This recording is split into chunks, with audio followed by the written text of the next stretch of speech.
الحمد للہ رب العالمین وبہ نستعین والصلاة والسلام علی رسولہ الکریم اما بعد اعوذ باللہ من الشیطان الرجیم بسم اللہ الرحمن الرحیم فصل لربک وانحر وقال تعالی لن ینال اللہ لحومها ولا دماؤها ولکن ینالہ التقوی منکم صدق اللہ العظیم۔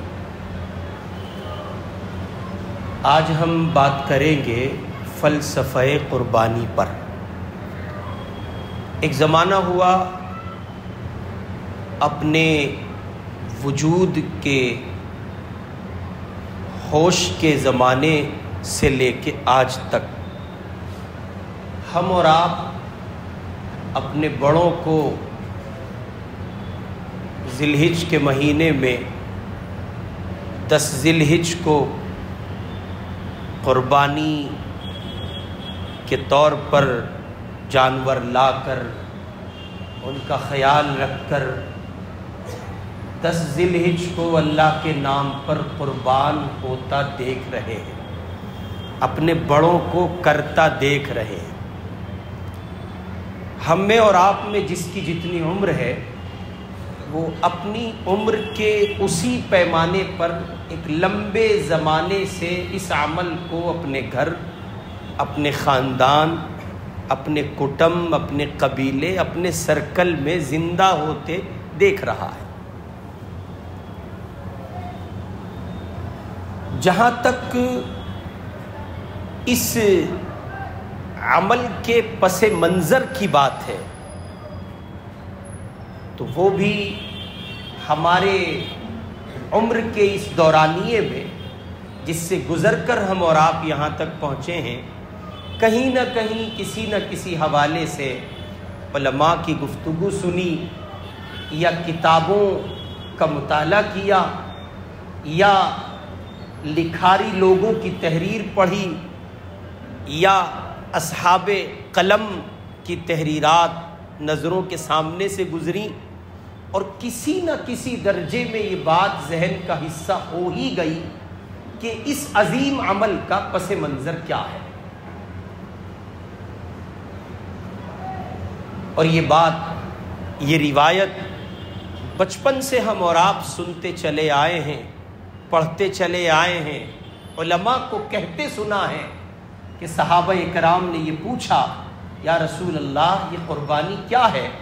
اس کے جواب میں حضور علیہ السلام نے فرمایا یہ تمہارے باپ ابراہیم علیہ السلام کی سنت ہے۔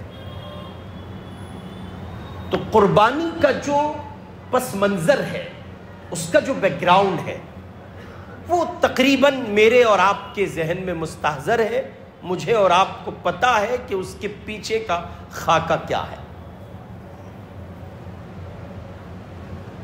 لیکن عام ذہنوں سے محو ہے یہ بات کہ فلسفہ قربانی کیا ہے، اس کا بیک گراؤنڈ، اس کا پس منظر میری آپ کی نگاہ کے، میری آپ کی سماعت کے حوالے متعدد مرتبہ ہوا، لیکن یہ بات عقل اور فہم کے اس پیمانے تک نہیں پہنچ سکی کہ آخر اتنے بڑے اس عمل کے پیچھے فلسفہ کیا ہے، اللہ پاک چاہتے کیا تھے، اللہ پاک چاہتے کیا ہیں، چاہتے کیا تھے؟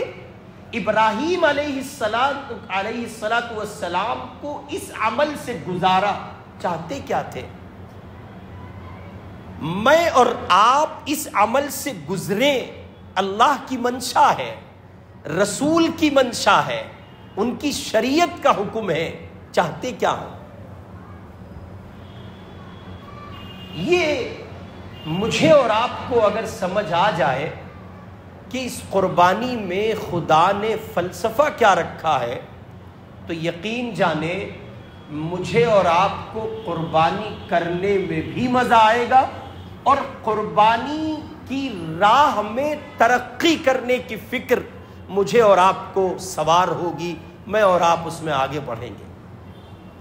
موجودہ جو منظرنامہ ہے وہ یہ ہے کہ عید قربان آتی ہے ہم اور آپ پہلے سے ایک ذہن رکھتے ہیں، پہلے سے خیال رکھتے ہیں، ایک جانور لائیں گے، اس پر پیسہ صرف کریں گے، موٹا پیسہ لگائیں گے، اور پھر ایک اچھا جانور اپنی بساط بھر لا کر اس کو اللہ کے نام پہ ذبح کر دیں گے اور ہو گئی قربانی۔ اس کو آپ یوں سمجھیں کہ قربانی کے عمل سے تو آپ گزرے، مگر اس کی روح کا احساس آپ کی روح تک پہنچا کہ نہیں پہنچا، یہ احساس ابھی مجھ میں اور آپ میں زندہ نہیں ہو سکا۔ اور میں آج کہہ ہی نہیں رہا ہوں، کروں گا بھی۔ عام طور پر ایسا ہوتا ہے کہ کہتا ہوں کر نہیں پاتا ہوں، لیکن آج کہہ بھی رہا ہوں، کروں گا بھی، بہت شارٹ بات کروں گا، اس لیے توجہ رکھیں۔ یہ بات ذہن نشین فرما لیں کہ اگر قربانی کے پس منظر کے ساتھ، اس کے بیک گراؤنڈ کے ساتھ قربانی کی روح، اس کی اساس، اس کی اصل، یا بالفاظ دیگر کہیں کہ قربانی کا فلسفہ میرے اور آپ کے ذہن کا حصہ ہو گیا ہوتا، تو اللہ وحدہ لا شریک کی قسم، فلسطین کا مظلوم مسلمان دنیا کے خطے پہ تنہا نہ کھڑا ہوتا۔ یہ ممکن ہی نہیں تھا۔ عالم اسلام اس طرح سسکیاں نہ بھرتا جس طرح عالم اسلام سسکیاں بھر رہا۔ قربانی کا پس منظر اپنی روح کے ساتھ اگر میرے آپ کے افہام و تفہیم میں تازہ ہوتا، مستحضر ہوتا، مجھے اور آپ کو باقاعدہ سگنل مل رہے ہوتے، ذہنی طور پر، فکری طور پر، علمی پیمانہ میرا اور آپ کا اس درجے بڑھ گیا ہوتا کہ فلسفہ قربانی مجھے اور آپ کو مستحضر ہوتا، تو آپ یقین مانیں عالم اسلام کا اثاثہ ابھی تازہ دم حالات میں، موجودہ کنڈیشنز میں جو آپ نے مشرق وسطیٰ کے ڈونلڈ ٹرمپ کے سفر کے پس منظر میں آپ نے دیکھا ہے، وہ سب نہ ہوتا۔ اس پر میں ایک تمہید عرض کر رہا ہوں، پھر آگے بڑھوں گا۔ دنیا میں نوع انسانی کی بقا اور اس کے دار و مدار کے لیے اللہ تعالیٰ نے دو چیزوں کو رکھا ہے، ایک ایثار ہے، ایک استیثار ہے۔ ایک ایثار ہے اور ایک، اس کو اور آسان کر لیتے ہیں، ایک قربانی ہے اور دوسرا خود غرضی ہے۔ اور یہ عجیب بات ہے کہ پروردگار نے یہ دونوں مادے انسانوں میں رکھے ہیں، پائے جاتے ہیں، پائے جائیں گے۔ تو اس پر تو بحث ہی بیکار ہے کہ زمانہ بہت خود غرض ہو گیا، یہ تو فطرت میں رکھا گیا ہے، یہ ختم نہیں ہوگا۔ آپ اس کو مٹانے چلے ہیں، ہاں اس کو کنورٹ کیا جا سکتا ہے، اس کو بدلا جا سکتا ہے، اس میں تبدیلی لائی جا سکتی ہے۔ تبدیلی کا راستہ یہ ہے کہ خود غرضی کو ایثار میں بدلا جا سکتا ہے۔ بندے پر محنت ہو، بندہ اپنے وجود کو میدان محنت بنا کر اپنے آپ کو اتنا سنوار لے، اتنا بنا لے، اتنا مزین کر لے کہ وہ جنگ کا منظرنامہ جس میں ایک صحابی جاں بلب ہونے کی کیفیت پر پانی مانگتے ہیں، اور جب پانی لایا جاتا ہے برابر والے بندے کی کراہ اور اس کی سسکیاں سن کر وہ اشارہ کرتے ہیں میرا بھائی تڑپ رہا ہے۔ خود غرضی کی کیفیت کو ایثار میں حضرات صحابہ کرام کے دلوں کی دنیا کو بدلتے ہوئے محمد الرسول اللہ نے ان کو خود غرضی کی اس کیفیت کو جو بحیثیت بشر ان میں رکھی گئی ہے، رسول اللہ کی تعلیم کے نتیجے میں وہ ایثار میں تبدیل ہو گئی۔ خود غرضی سب میں ہے، میں اس کو مزید اگر چھیڑوں گا تو پھر بات بڑھے گی۔ ایثار و استیثار، یہ دونوں چیزیں اپنی اپنی جگہ بہت ضروری ہیں۔ یہ عجیب بات ہے کہ یہ ضروری بھی ہے۔ ایثار اس لیے ضروری ہے کہ ایثار کے بغیر انسانی دنیا کا مداوا نہیں ہو سکتا۔ ایثار اس لیے ضروری ہے کہ ایثار کے بغیر انسانی دنیا کے پاؤں ٹکے نہیں رہ سکتے۔ ایثار اس لیے ضروری ہے کہ ایثار کے بغیر انسان ایک دوسرے کے خیر خواہ نہیں ہو سکتے۔ خود غرضی اس لیے ضروری ہے بعض مواقعوں پر کہ خود غرضی نہ ہو تو انسان کا وجود خطرے میں پڑ جائے. ایگزامپل، اگر ماں ایثار سے کام نہ لے، قربانی سے کام نہ لے، اور اپنے جگر کا ٹکڑا کاٹ کر اسے بچے کے نام سے جنم نہ دے، ایثار ہے نا، توجہ ہے آپ کی، ایثار ہے نا، قربانی ہے. اگر ماں اپنے جگر کا ٹکڑا کاٹ کر اسے بچے کے نام سے جنم نہ دے، اپنی راحت و آرام کو تج کر کے اس کی پرورش نہ کرے، تو بچے کا وجود ممکن ہے؟ جی بولے. ایسی ایگزامپل، ایسی چیزیں آپ کے سامنے نہیں آتی ہیں خبروں کے ذریعے؟ سوشل میڈیا آج کل بہت ایکٹیو ہے کہ صاحب فلاں جگہ ایک ماں نے اپنے سسکتے بلکتے بچے کو چھوڑ کے راہ فرار اختیار کی. دیکھو بھائی، موبائل استعمال نہ کرو، اس سے موڈ خراب ہوتا ہے. پوری محنت سے ہم پڑھ کے آتے ہیں آپ کو سنانے کے لیے، اور پھر یہ جو تمہارے فون چلتے ہیں نا، یہ بلا وجہ ٹینشن دیتے ہیں. اگر زیادہ ہی ضروری ہے تو اٹھ کے چلے جاؤ. درود شریف پڑھیں.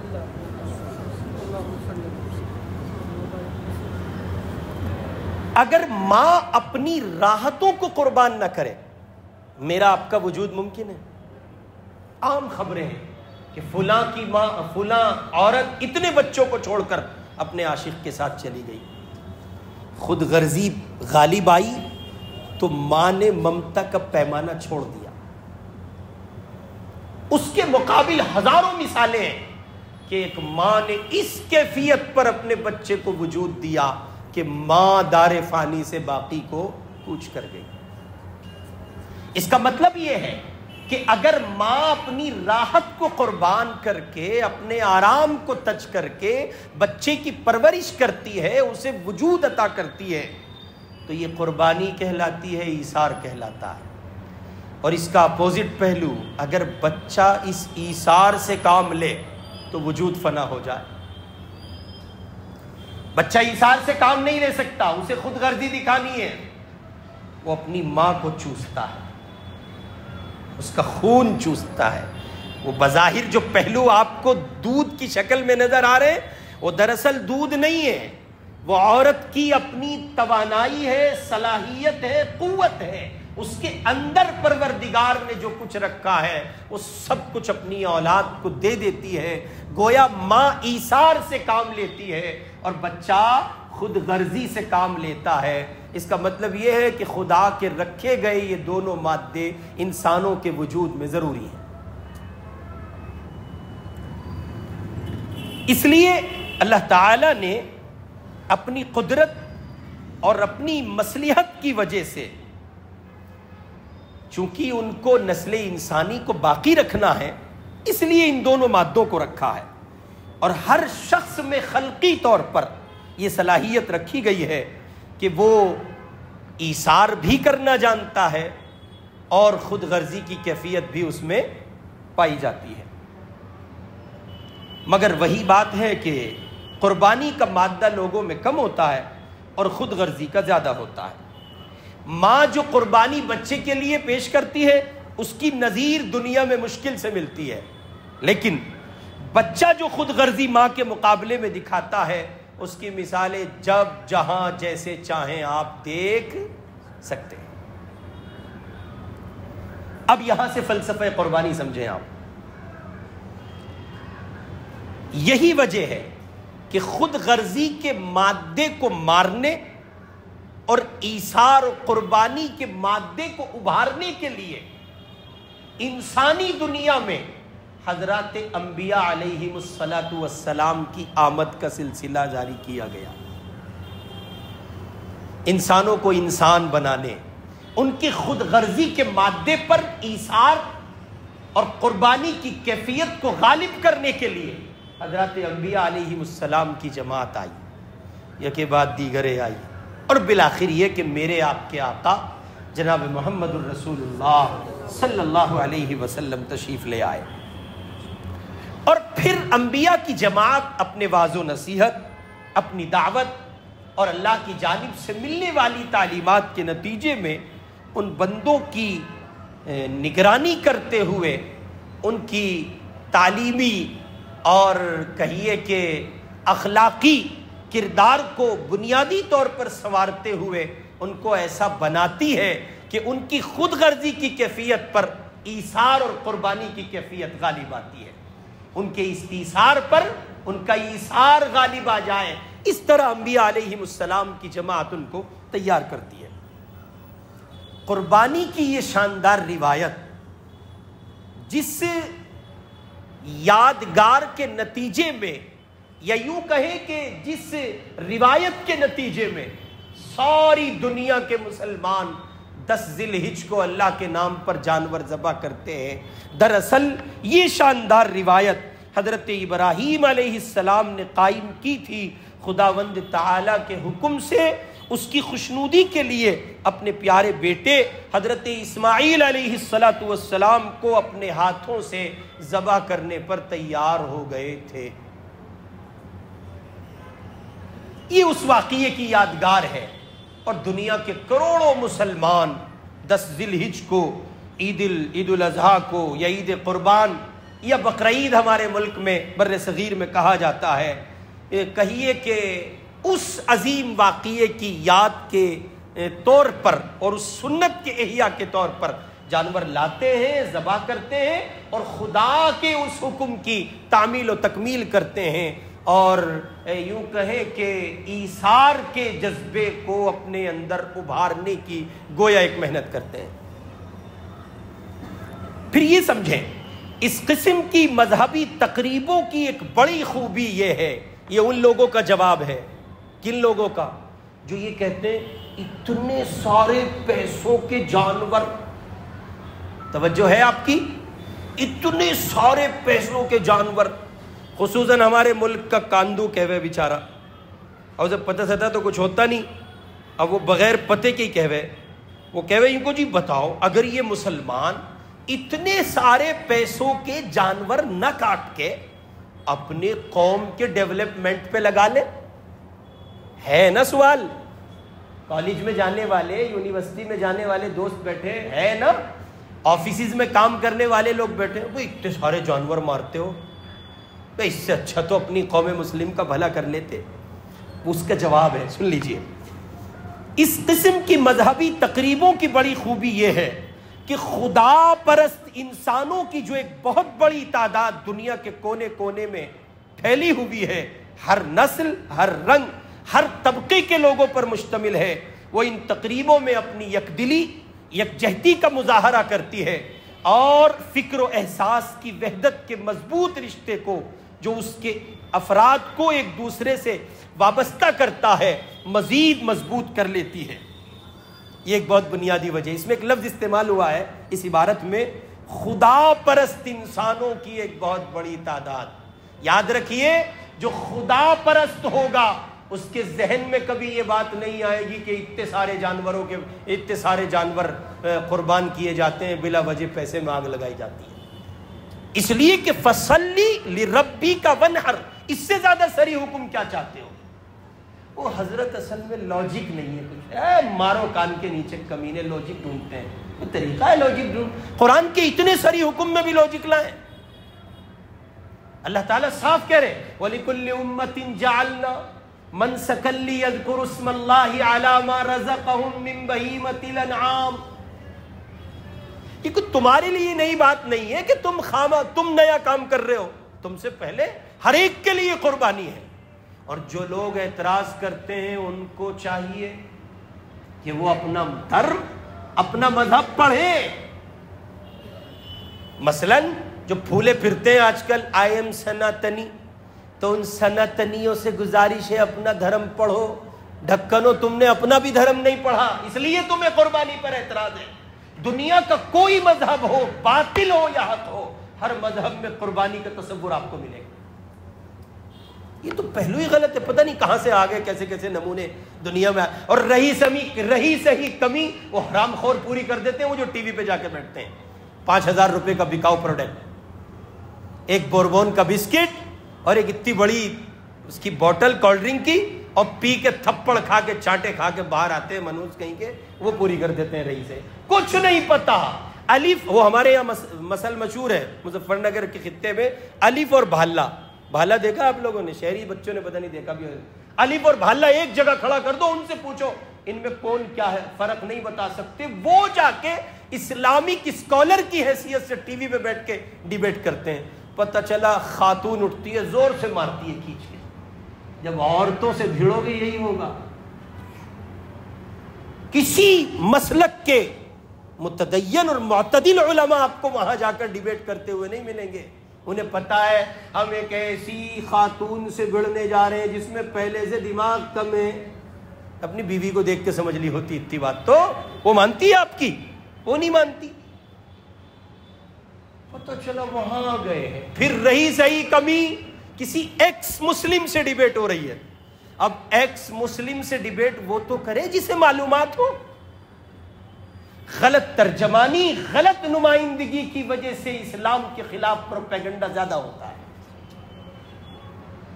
بہرحال تو جن لوگوں کو یہ اعتراض ہے کہ جناب من مسلمان اتنی بڑی تعداد میں ان بولتا دھن کاٹتے ہیں، اور میں ان حضرات سے کہا کرتا ہوں جو ہمارے مسلمان دوست لاجک ڈھونڈتے پھرتے ہیں، یہ قرآن کا اتنا سری حکم ہے، اس میں لاجک ڈھونڈنے کی گنجائش نہیں ہے۔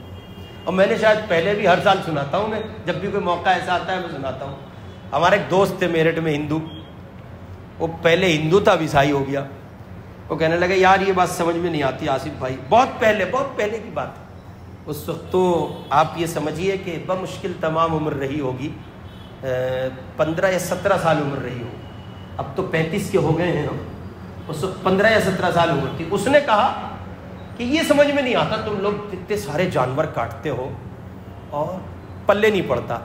میں نے کہا شکر کر، ایسے ہی تفریح میں جواب دے دیا اسے۔ میں نے کہا بیٹے شکر کر، اللہ میں نے یوں کہا یہ بھینس کاٹو، بکرے کاٹو، بکری کاٹو، دمبے کاٹو، ہے جی بقر کاٹو، بکرا کاٹو، یہ کہا اللہ نے۔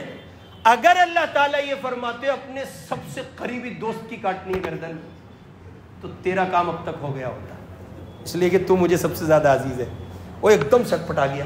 اور سچ ہے یہ، ابراہیم علیہ السلام کی قربانی کی اس عظیم یاد میں یہی فلسفہ چھپا ہوا ہے، جو تم سے مانگ رہے ہیں وہ دے دو، یہی ایثار ہم چاہتے ہیں۔ اپنی خود غرضی کے اس پیمانے کو اتنا مٹاؤ اور ہماری محبت کے نام پر اتنا ایثار پیدا کرو، جو تم سے ہم مانگ رہے ہیں وہ ہمیں دے دو۔ اور زندہ مثال اس کی یہ کہ ہم نے اپنے ابراہیم سے اس کا اسماعیل مانگا تھا تو اس نے کہا تھا یا ابت افعل ما تؤمر، بابا آپ ایسا کر گزریے، ستجدنی انشاء اللہ من الصابرین، آپ اپنے بیٹے کو صابرین میں پائیں گے۔ تو جن لوگوں کو یہ اعتراض ہے کہ جناب من اتنی بڑی رقم کو آپ خراب کرتے ہیں، ان کو سمجھنا چاہیے کہ یہ مسئلہ خدا پرستوں کا ہے۔ کس کا ہے یہ؟ خدا پرستوں کا ہے۔ جن کا دین سے کوئی تعلق نہیں ان کا یہ مسئلہ نہیں، جن کا خدا سے کوئی تعلق نہیں ان کا یہ مسئلہ، جو بین ہیں، نفس کے غلام ہیں، نفس پرستی کرتے، ان کا یہ مسئلہ نہیں ہے۔ یہ تو مسئلہ ہی خدا پرستوں کا ہے، نفس پرستوں کا، دنیا پرستوں کا، طاقت پرستوں کا اور شیطان پرستوں کا یہ مسئلہ نہیں ہے۔ اب جب یہ ان کا مسئلہ ہی نہیں ہے تو پھر جواب دے رہا ہوں آپ کو، جب یہ ان کا مسئلہ نہیں تو پھر ان سے بات کیوں کی جائے؟ ان سے بات کیوں کی جائے؟ 70 حوروں پہ ڈیبیٹ ہو رہی تھی، 70 حوروں پہ ڈیبیٹ ہو رہی تھی۔ اب 70 حوروں پہ ڈیبیٹ کرانے والا مونیٹر غیر مسلم۔ حافظ مومن صاحب آپ کا فیلڈ ہے، مناظرہ کرتے ہیں آپ۔ 70 حوروں پہ ڈیبیٹ ہو رہی ہے جی، اور ڈیبیٹ کو کہیے کہ لیڈ کرنے والا بندہ غیر مسلم، پھر فریقین میں ایک فریق غیر مسلم اور دوسرا فریق مسلم، دونوں کے مذہبی تصورات جدا ہیں، ان کے یہاں مرنے کے بعد کوئی سلسلہ نہیں، بندہ گیا معاملہ ختم، اور ان کے یہاں متاع الدنیا قلیل، دنیا تھوڑی ہے، اس کے بعد ایک دنیا ہے، اصل وہ ہے۔ تو جب ان دونوں کے مذہبی تصورات ہی جدا ہیں، ڈیبیٹ کیسی؟ اجی بولو نا، ڈیبیٹ کیسی؟ عقل کو لگتی ہے؟ رونا یہ ہے کہ میں اور آپ وہ ڈیبیٹ دیکھتے ہیں۔ اب اگر وہ بندہ جو اس ڈیبیٹ کو لیڈ کر رہا ہے وہ یہ کہے کہ 70 ملیں گی، تو پہلے اس سے کہو پڑھو اشہد ان لا الہ الا اللہ، اس کلمے کے بعد ہی تو 70 کا تصور ہے، 70 کا خیال ہے، اس کلمے سے پہلے نہیں ہے۔ یہ کلمہ آپ ہٹا دیجئے تو کوئی تصور نہیں، یہ کلمہ ہے تو تصور ہے 70 حوروں کا، یہ کلمہ ہے تو تصور ہے حور عینہ کا، یہ کلمہ ہے تو تصور ہے کہ پانی پیتی ہے تو دکھتا ہے اس کے اندر پانی اتر رہا ہے، اتنا شاندار جاندار پیس اللہ نے جنت میں تیار کیا ہے۔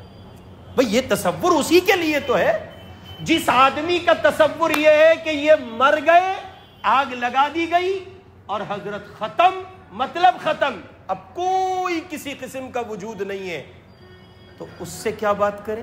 اس سے بات ہوگی؟ اس سے کہو آپ مذہبی تصورات میں وہی لاؤ جو ہمارا ہے، پھر ہم آپ کو 70 حوروں کا فلسفہ سمجھائیں گے۔ اور پھر میاں فلسفہ نہیں سمجھو گے تم، پھر تم بھی حوروں کی تلاش میں نکل جاؤ۔ یہ محمد الرسول اللہ کی خبر ہے، ساری کائنات جھوٹی ہو سکتی ہے، آمنہ کا لال جھوٹا نہیں ہو سکتا۔ تو یہ مسئلہ کس کا ہے؟ جانور لانا، پھر اس کی کیئر کرنا۔ دلی جیسے شہر میں رہنے کو جگہ نہیں ہے، پھر بھی 8 دن پہلے لے آئے، 10 دن پہلے لے آئے، 15 دن پہلے لے آئے۔ آج میرے پڑوسی، میں جہاں رہتا ہوں، میرے پڑوسی بڑی محبت سے وہ چوری کھلا رہے ہیں اس کو، بکروں کو، بڑی محبت سے ایسے اپنے ہاتھ میں انہوں نے لیا اور یوں کھلا رہے ہیں۔ تو میں ان کو دیکھ رہا ہوں اور دیکھ کر یہ ذہن میں تصور چل رہا ہے کہ یہ صرف اور صرف خدا پرستوں کے لیے آسان ہے، یہ خدا پرستوں ہی کی دنیا ہے، خدا پرستوں کے سوا تو یہ عقل کا حصہ بھی نہیں ہو سکتا۔ تو جو لوگ یہ کہیں اتنے سارے پیسوں کے جانور کاٹتے ہو، ان سے کہو پہلے خدا پرست ہو جاؤ، پہلے کیا ہو جاؤ؟ خدا پرست ہو جاؤ۔ کاندو ہو تو اسلام قبول کرو، غیر مسلم ہو تو مسلمان بنو بھائی، پھر سمجھ میں آئے گا۔ نہیں میں آئی ایم سناتنی، تو پھر اس ایشو پہ اب بات نہ کریں، یہ آپ کا میٹر ہے ہی نہیں۔ آپ تو اپنے میٹر پہ بات کرو کہ آپ کو اس دنیا سے رخصت ہونے کے بعد پھر ایک جنم لینا ہے، پنرجنم۔ آپ اس کی گتھیاں سلجھاتے پھرو، آپ کہاں چکر میں آ رہے ہو؟ اس کے لیے تو ہم بہت ہیں، بقرعید آنے دو، چاپیں ہماری منتظر ہیں، رانے ہماری منتظر۔ اب اگر خدا نے تمہیں محروم کر دیا تو اس میں ہمارا قصور ہے؟ تمہاری تقدیر پر افسوس کیا جائے، ماتم کیا جائے، تمہیں خدا نے محروم رکھا، کرم ہے اس کا کہ اس نے ہمیں اس سے نواز دیا۔ تو یہ مسئلہ کس کا ہے؟ خدا پرستوں کا ہے۔ آگے بڑھیں، پھر یہ بات یاد رکھیں کہ اس قسم کی مذہبی تقریبوں کی بڑی خوبی ہے کہ خدا پرست انسان جو ایک بہت بڑی تعداد میں دنیا کے کونے کونے میں پھیلے ہوئے ہیں، اس مذہبی تقریب کو زندہ کر کے اپنی وحدت کو مضبوط کرتے ہیں۔ کیا کرتے ہیں؟ اپنی وحدت کو مضبوط کرتے ہیں۔ مگر ان تقریبوں میں ایک بڑی کمی یہ پائی جانے لگی، یا پائی گئی، یا پیدا ہو گئی کہ ایک لمبا زمانہ گزرنے کے بعد یہ رسم بن کے رہ گئی۔ یہ کیا بن کے رہ گئی؟ یہ رسم بن کے رہ گئی۔ جیسے ہمارے یہاں قربانی تو ہوتی ہے، ہم سب قربانی کرتے ہیں، لیکن قربانی اپنی روح کے ساتھ نہیں ہو پا رہی ہے۔ میں نے عرض کیا شروع میں، اگر اس قربانی کے عمل کو اس کی روح کے ساتھ زندہ کیا گیا ہوتا تو نتائج وہ نہ نکلتے جو نکل رہے ہیں۔ غزہ کرۂ ارض پر تنہا نہ کھڑا ہوتا۔ پھر یاد کریں کہ ابراہیم علیہ السلام اور اسماعیل علیہ السلام کے واقعے کی حقیقی اہمیت کیا تھی اور اس واقعے کا فلسفہ کیا ہے۔ اب وہ فلسفہ آپ 3 جملوں میں سمجھ لیجئے تو آپ کو بات مکمل سمجھ آ جائے گی۔ ابراہیم علیہ السلام اور اسماعیل علیہ السلام کے واقعے کی حقیقی اہمیت یہی ہے کہ اس واقعے میں اللہ پاک نے قربانی کی کٹھن منزل کو آسانی سے طے کرنے کا راز علامتی انداز میں بتلایا ہے۔ اس واقعے میں قربانی کی، یہ جملے غور ذہن کا حصہ بنا لیں، اس واقعے میں قربانی کی کٹھن منزل کو آسانی کے ساتھ طے کرنے کا راز علامتی انداز میں بتلایا ہے۔ 3 پوائنٹ نوٹ کر لیجئے۔ نمبر 1، اس واقعے میں حضرت ابراہیم علیہ السلام کی شخصیت راہ حقیقت کے سالک کی علامت ہے۔ آپ میں سے کتنے لوگ بیعت ہیں؟ کسی سے بھی ہو، کہیں بھی ہو، اس سے بحث نہیں ہے۔ کتنے ہیں؟ اتنے سارے لوگ بیعت ہیں۔ آپ جتنے لوگ بیعت ہیں تو آپ اپنے سلسلہ تصوف میں بیعت ہونے کے بعد اس راہ کے سالک ٹھہرے، سلوک کی منزل طے کرنے والے۔ کون ہیں آپ؟ آپ سالک ہیں، اس منزل کو سر کرنے والے۔ اس واقعے میں، کون سے واقعے میں؟ جس میں ابراہیم علیہ السلام کہہ رہے انی اذبحک فانظر ماذا تری، میں نے دیکھا ہے، میں آپ کو ذبح کر رہا ہوں خود اپنے ہاتھ سے۔ اس واقعے میں جس میں اللہ تعالیٰ نے ابراہیم سے کہا فَلَمَّا بَلَغَ مَعَهُ السَّعْيَ قَالَ يَا بُنَيَّ إِنِّي أَرَى فِي الْمَنَامِ، اس پورے واقعے میں جو کچھ آپ سنتے ہیں، دیکھتے ہیں، پڑھتے ہیں، اس میں ابراہیم علیہ السلام کی حیثیت کیا ہے؟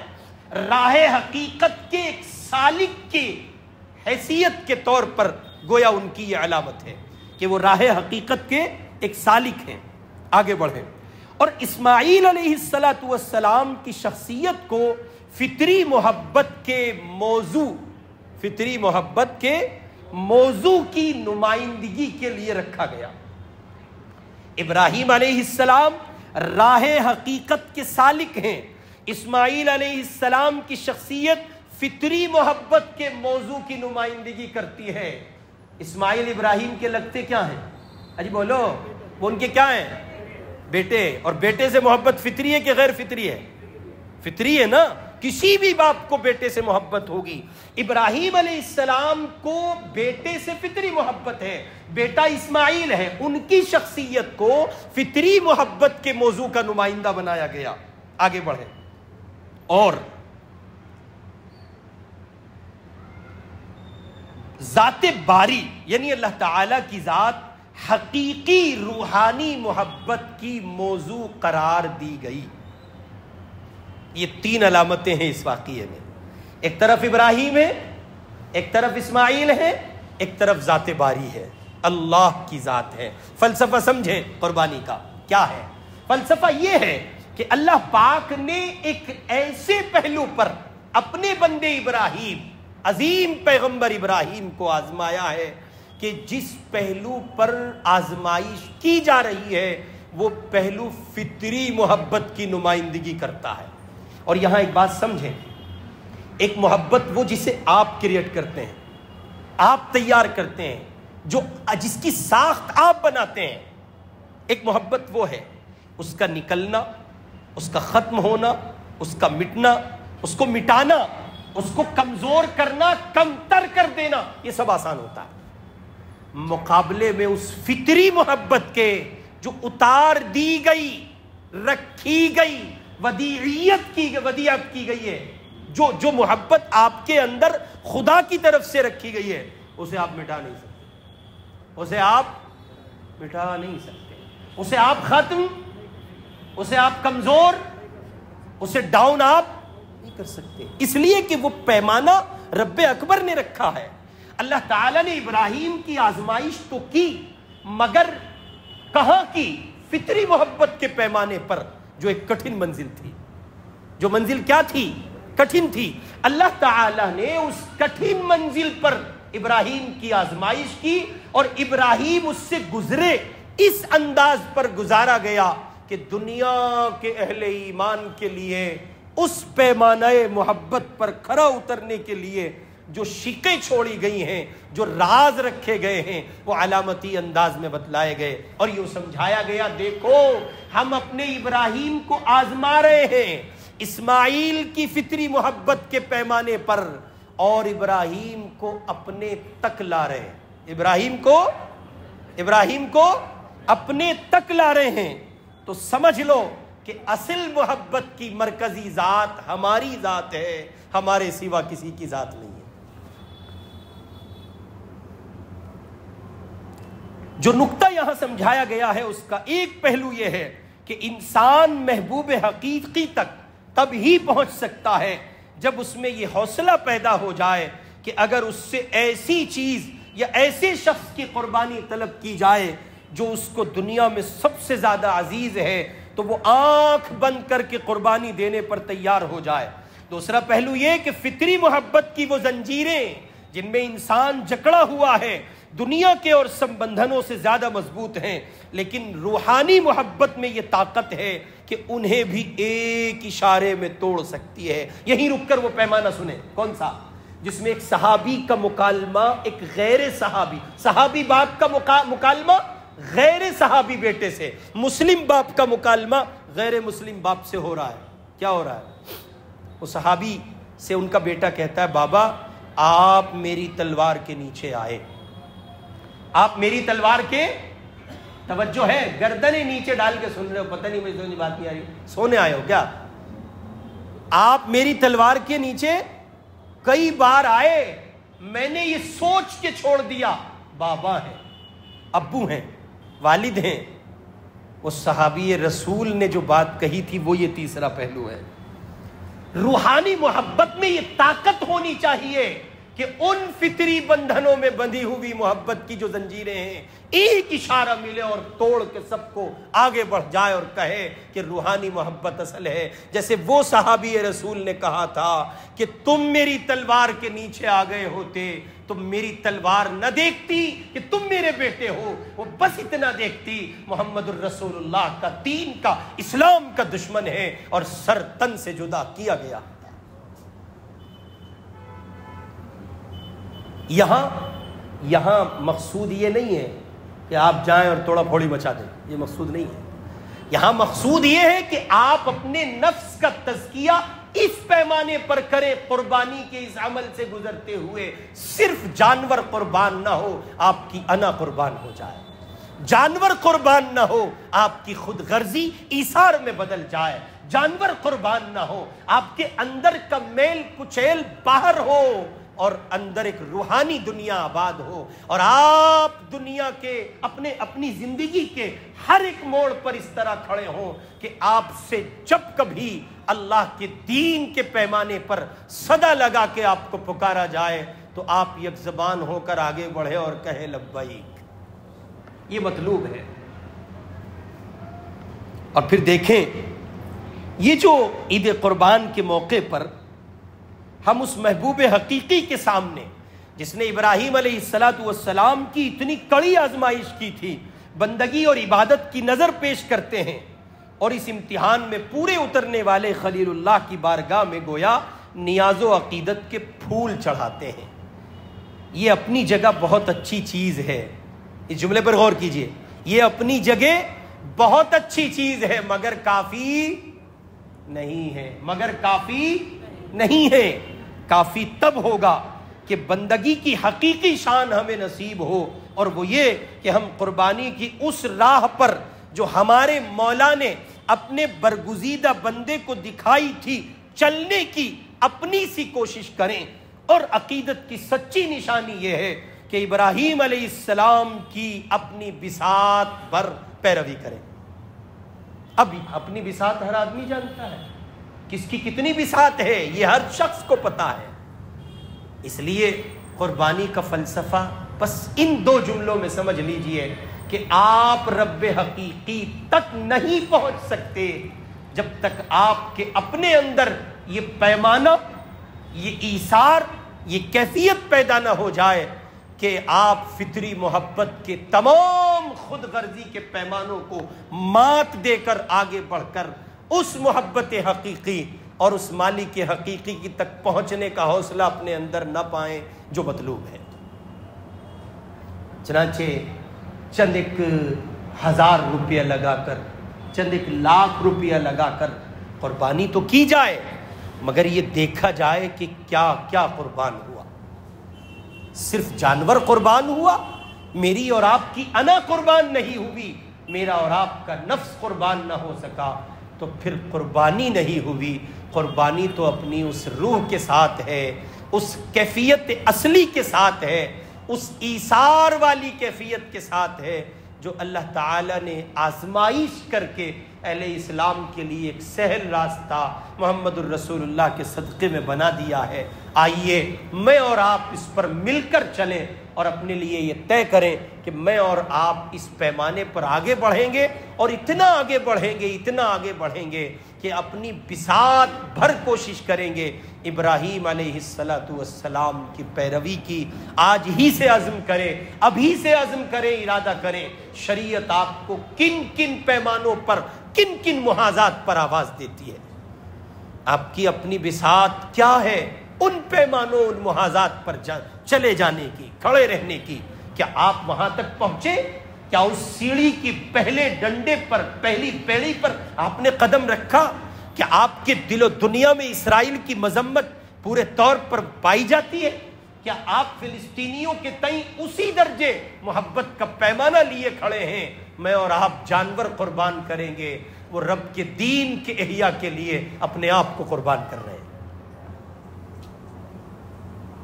اسی کو کہا کرتے تھے ڈاکٹر اسرار صاحب رحمۃ اللہ علیہ کہ نظام اسلام کے نفاذ کے لیے جن افراد کی ضرورت ہے، وہ افراد وہ ہیں جو اپنے آپ کو نظام اسلام پر پہلے خود مٹا چکے ہیں۔ ابھی اپنے وجود کو کھنگالیں، دیکھیں مٹ گیا یا انانیت اور اندر کی سرکشی کا کوئی سلسلہ ابھی باقی ہے؟ اگر ہے تو پھر وہ ایک بات جو میں نے عرض کی تھی کہ ایثار اور استیثار، ایثار استیثار کو ختم کیا جاتا ہے، محنت کی جاتی ہے، بنایا جاتا ہے، سنوارا جاتا ہے۔ یہ خانقاہ کا نظام، اہل اللہ کی چوکھٹ پہ آنا، پروردگار کے حضور حاضر ہونا، کسی کے دست حق پرست کو پکڑ لینا اور پھر اپنی نگرانی اس سے کرانا، اپنے آپ کو بطور مریض پیش کرنا اور خود اس کی نگرانی میں اس کو طبیب بنا کر آگے بڑھنا، خواب اور مبشرات نہ بتانا، اپنی غلطیاں اور اپنے جرائم بتانا اور آگے بڑھنا، اپنے نفس کی اصلاح اور نفس کے تزکیے کو بنیاد بنا کر اس آیت کا مصداق ہو جانا، قد افلح من زکاہا، کامیاب ہوا، بامراد ہوا وہ بندہ جس کے نفس کا تزکیہ ہو گیا۔ اللہ تعالیٰ نے قرآن مجید میں کہا، میں نے 2 آیتیں پڑھی تھیں، فصلی لربک وانحر، نماز پڑھ چکے ہو، اب اپنے رب کے لیے قربانی کرو۔ لن ینال اللہ لحومها ولا دماؤها، نہ خون پہنچتا ہے تمہارے جانور کا، نہ گوشت پہنچتا ہے، اسے کچھ نہیں مطلوب ہے، ولکن ینالہ التقوی منکم، وہ تمہارے اس پیمانہ تقوی، پیمانہ ایثار، پیمانہ محبت حقیقی، پیمانہ روحانی محبت، وہ اس پیمانے کا امتحان لیتا ہے۔ دم تو بھرتے ہو، ہے کتنا، آؤ ذرا اپنے پیمانے کی جانچ کراؤ۔ اسی کو حضرت حکیم اختر صاحب رحمۃ اللہ علیہ شعر پڑھا کرتے تھے، وہ شعر پڑھتا ہوں اور بات ختم۔ آرزوئے خون ہو یا حسرت پامال ہو، آرزوئے خون ہو یا حسرت پامال ہو، اب تو اس دل کو تیرے قابل بنانا ہے مجھے۔ جن لوگوں کو یہ بات سمجھ آ گئی، اللہ مجھے اور آپ کو سمجھا دے کہ حقیقی محبت کے مزے کچھ اور ہیں، انہیں پھر دنیا میں کچھ نہیں بھاتا۔ اس کو حضرت حکیم صاحب رحمۃ اللہ علیہ شعر میں پڑھا کرتے تھے، فرماتے تھے میں ان کے سوا کس پہ فدا ہوں یہ بتا دے، میں ان کے سوا یہاں مراد اللہ کی ذات ہے، میں ان کے سوا کس پہ فدا ہوں یہ بتا دے، لا مجھ کو دکھا ان کی طرح کوئی اگر ہے. ساری دنیا ساتھ چھوڑ دیتی ہے، جو ذات ساتھ رہتی ہے آخر تک، وہ ذات میرے آپ کے رب کی ذات ہے. کہیں نہیں چھوڑتی، کبھی نہیں چھوڑتی، کسی حال میں نہیں چھوڑتی.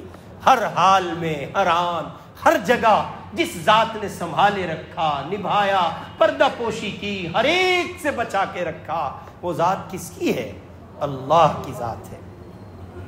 حضرت مولانا سجاد صاحب نعمانی مد ظلہ ایک موقع پر فرما رہے تھے کہ یہ سوچا کرو، کبھی کبھی یہ سوچا کرو کہ اگر اللہ پاک وہ کھول دے، کیا وہ کھول دے جو تم سوچتے ہو، کرتے ہو وہ نہیں، جو کرتے ہو وہ نہیں، جو سوچتے ہو وہ کھول دیں، تو سوچو منظر کیا ہوگا. لوگ تمہیں اپنے پاس نہیں بٹھائیں گے. یار اتنا گندا سوچتے ہو، تم اتنے برے ہو، تمہارے خیالات اتنے خراب ہیں، تم اتنے برے انسان ہو. پاس نہیں بٹھائے گا بندہ، بھاگیں گے لوگ، دور چلے جائیں گے. اس پاک رب کی مہربانیاں تو دیکھو، اس نے سوچ بھی چھپائی، عمل بھی چھپایا، اور کرتوتیں بھی چھپائی، اور ہماری زندگی کے جرائم کو چھپا کر معاشرے میں ہمارا ایک بھرم بنا کے رکھا، ایک صاف ستھری امیج ہمیں عطا کی. اور پھر انہوں نے اپنے فرشتوں سے کہا میں اپنے اس بندے کا منتظر ہوں، یہ جس دن آئے گا اور آ کے مجھ سے کہہ دے گا اللہ اب میں لوٹ آیا ہوں، میں اس کو اسی دن اپنی رحمت کی چادر میں جگہ دے دوں. میرے بھائی، ذی الحجہ کی یہ ابتدائی راتیں اور یہ عشرہ اولا انتہائی مبارک ہے. ان راتوں میں کی گئی عبادتیں، ان دنوں میں کیے گئے اعمال، ان ایام میں کی گئی نیکیاں، اللہ کے یہاں رمضان کے سوا بقیہ پورے سال میں وہ اہمیت نہیں ملتی ہے جو ان دنوں میں ملتی ہے. اس لیے اپنے آپ کو بنائیں، سنواریں، اور قربانی کا وہ حقیقی پیمانہ اللہ سے طلب کر لیں جس میں جب کبھی جہاں کہیں مجھے اور آپ کو آواز دی جائے تو یوں اٹھ کھڑے ہوں کہ جیسے یہ میں حاصل کر ہی لوں گا. مدینے میں ایک یہودی تھا، حضور علیہ السلام کی شان میں گستاخی کرتا تھا. اللہ کے پاک پیغمبر نے ایک موقع پر دل برداشتہ ہو کے کہا کون مجھے اس سے نجات دلائے، میں محمد اس سے جنت کا وعدہ کرتا ہوں. تو کسی دیکھنے والے نے دیکھا ایک ایسا بندہ چل پڑا جس کو آنکھ نہیں ہے، دکھتا نہیں ہے، حضرت عبداللہ ابن ام مکتوم رضی اللہ عنہ. تو دیکھنے والے نے روک کے کہا آپ کہاں؟ کہ حضور علیہ السلام کے قلب کی ٹھنڈک کا، آنکھوں کی ٹھنڈک کا سامان کرنے چلا ہوں. کہا عبداللہ تمہیں دکھتا نہیں ہے؟ کہ وہ سب اپنی جگہ ہے، لیکن حضور نے جنت کا وعدہ کیا ہے، ممکن ہے مجھ غریب کے حصے میں یہ سعادت آ جائے. جب میں اور آپ اس درجے بڑھتے ہیں تو پھر یہ سب معنی نہیں رکھتا کہ کون کیا کرے گا. پھر یہ سوال نہیں ہوتا حضرت حضور کی شان میں گستاخی ہو رہی ہے کیا کریں، پھر یہ سوال نہیں ہوتا، پھر یہ سوال نہیں ہوتا. پھر تو یہ ہوتا ہے حضرت وہ غازی علم الدین شہید رحمت اللہ علیہ کو عدالت لے جاتے ہوئے وکلا نے کہا آپ یہ کہہ دینا، آپ یہ کہہ دینا کہ جب میں نے راجپال کو موت کے گھاٹ اتارا میں ہوش میں نہیں تھا، میں ہوش میں نہیں تھا.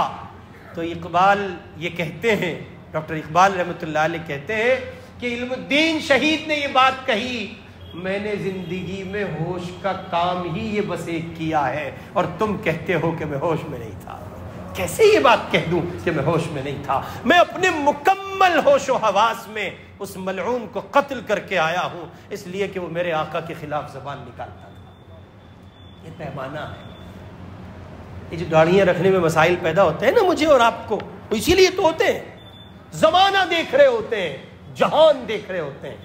حضرت شاہ صاحب رحمۃ اللہ علیہ فرمایا کرتے تھے جب سارے جہان کو دیکھ رہے ہو تبھی اپنی روحانی آنکھ سے دیکھا کرو.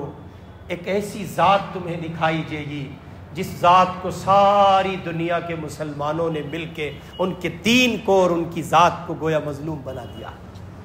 کبھی دیکھا کرو غور سے، وہ دکھائی دیں گے تمہیں یہ گہار لگاتے ہوئے. تم سن سکو گے اپنی سماعت سے محمد الرسول اللہ کی اس بھررائی آواز کو.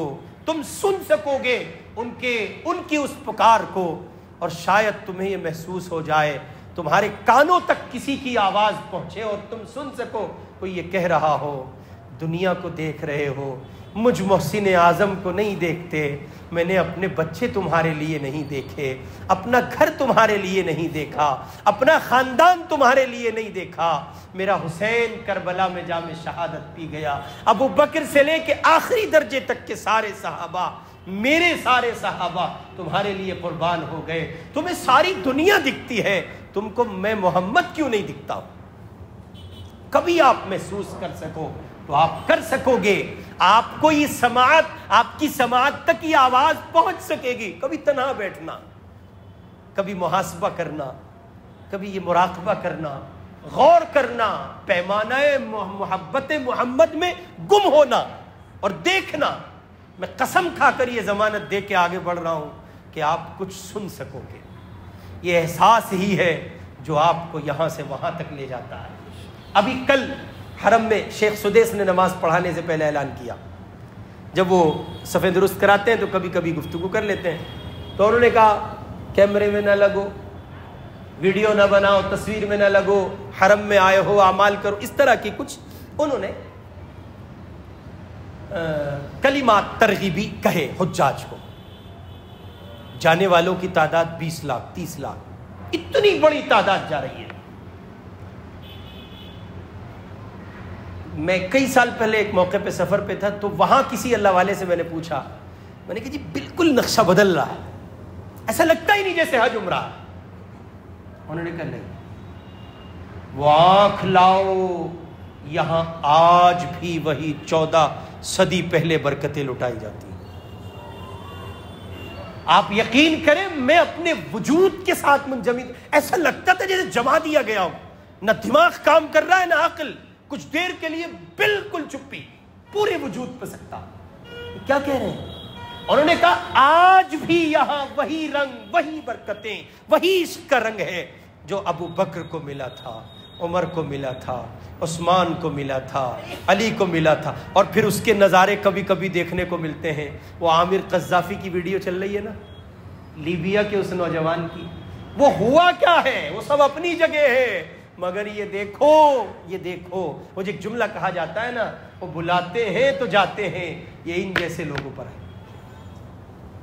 ظاہری احوال تو یہی ہے اس واقعے کے، اس ویڈیو کے اندر پوشیدہ کوئی بات ہو تو الگ بات ہے۔ اس لیے میرے بھائی، میرے نوجوان دوستوں، اپنے وجود کو اس طور پر سنوارنے اور بنانے کی کوشش کرو، جب کبھی تمہیں دین متین کے لیے اللہ کی جانب سے آواز دی جائے، پھر تامل نہ ہو، پس و پیش نہ ہو، دائیں بائیں نہ ہو۔ اب تک آپ نے کتنی قربانیاں کی ہیں یہ آپ سمجھیں، مگر اس سال تقریباً 8 دن باقی ہیں، 7 دن باقی ہیں۔ اس بار جو آپ قربانی کریں، یہ طے کر لیں کہ اس روحانی محبت کے پیمانے کو سامنے رکھ کر قربانی کریں گے انشاءاللہ۔ اور جانور قربان صرف نہیں کریں گے، اپنی انا قربان کریں گے۔ اور جیسے ابراہیم علیہ السلام کو فطری محبت ان کے لیے موضوع بنائی گئی تھی، ویسے ہم بھی ہر اس فطری محبت کے پیمانے کو پاؤں تلے کچل کر، رون کر آگے بڑھیں گے، اور اس روحانی اور حقیقی محبت کو جگہ دیں گے جو ایک اشارے میں ہمارے کسی بھی غول کو توڑ دے۔ ہم اس پیمانے پر پہنچیں گے انشاءاللہ۔ اللہ رب العزت والجلال مجھے اور آپ کو یہ سوغات عطا فرمائے، مجھے اور آپ کو یہ پیمانہ عطا فرمائے۔ وآخر دعوانا ان الحمدللہ رب العالمین۔